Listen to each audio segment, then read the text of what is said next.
watu wengi wanajiuliza kwamba kwa nini nisigombane, kwa nini nisitukane, kwa nini nisiwe na muda wa kufanya fujo, kwa nini nisizini, na kwa nini nisiibe, na kwa nini sifanye mambo fulani fulani.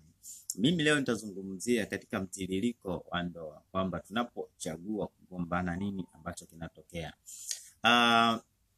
Kugombana katika ndoa linawekwa katika kifurushi au kifungu cha kwamba ni kawaida kugombana. Unajua vikombe viwezi vikakaa kabatini bila kugombana, kwa watu wanachukulia hiyo kitu kama ni kawaida, lakini wanawake wengi wamefunga mafanikio ya waume zao kwa kugombana. Wanaume wengi wamefunga mafanikio ya wake zao kwa kugombana.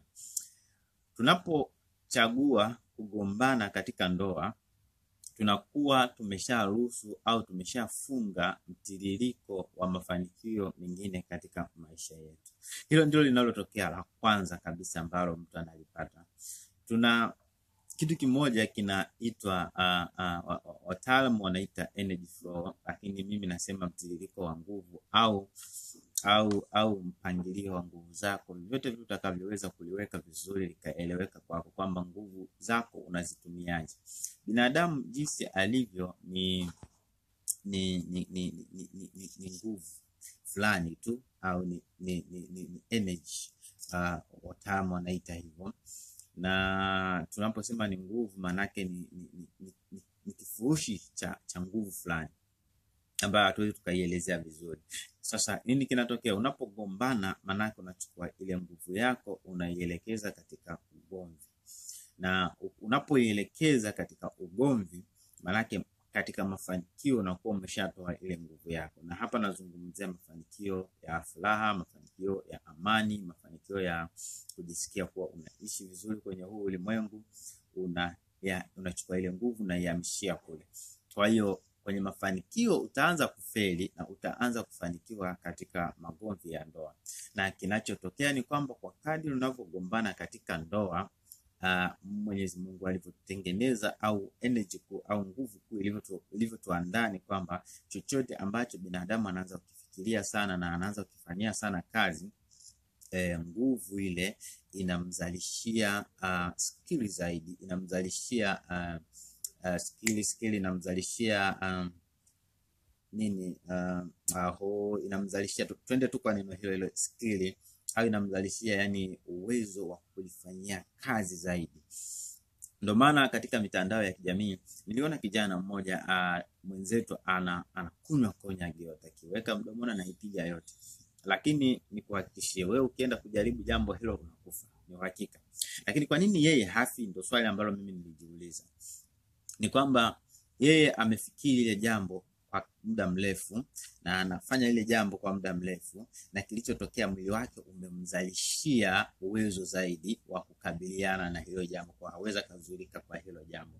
Na wewe unapogombana kwa muda mrefu pengine na mume au na mke au na watoto, unazalishiwa nguvu zaidi ya kuzidi kugombana. Ndio maana inaweza kufika kipindi ukawa sasa umechoka kugombana, unatamani kuacha kugombana, lakini unajikuta umegombana na mume wako, unajikuta umegombana na mke wako, unajikuta umegombana na mtoto wako bila wewe kujua kwamba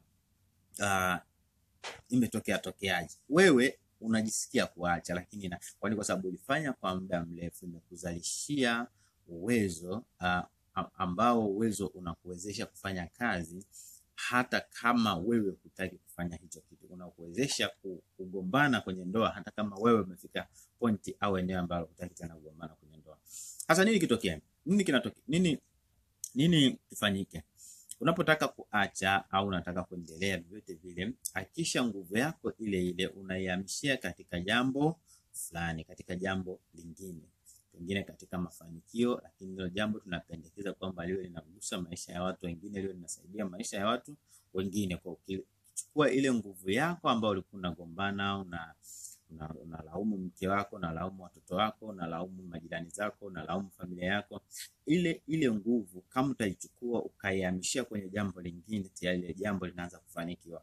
Kwa hiyo wewe unaanza kwa kujiuliza swali kwamba mimi nataka kuwa nani? Nataka kuwa mfanyabiashara. Hamishia na kuwaza kufikiri kuhusu biashara karibia kila muda. Na haya mambo mengine kufanya nini? Na inawezekana bado mke anakusumbua, bado mume anakusumbua, bado watoto wanakusumbua. Hapo unaingiza kitu kinaitwa msamaha. Unatakiwa ujifunze kuwachukulia na kuendelea kuwasamehe.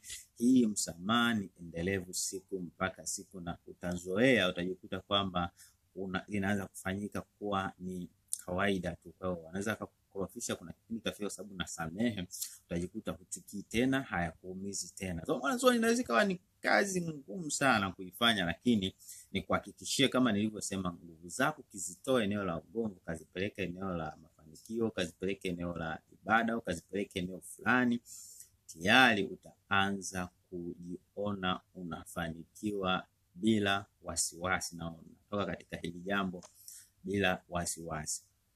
Kwa hiyo ndugu yangu, hilo ndo nilikuwa nataka tuongee asubuhi ya leo, na mimi nina furaha sana kuhudumia wewe na kufikia wewe, lakini nafikiri kuwa na wewe unaweza kuwa una furaha sana kuhudumia mtu mmoja na kumfikia mtu mmoja. Usiache kushare ujumbe huu. Kama unaona kama una mantiki au una jambo la kumsaidia mtu, basi usiache kushare zaidi sana. Usiache kuuliza swali hapo chini, ama kuongelea kile ambacho hujakielewa na unatamani kikae vizuri. Mimi ni MJ for People. Hadi wakati mwingine, kwa heri kwa sasa. Asante sana.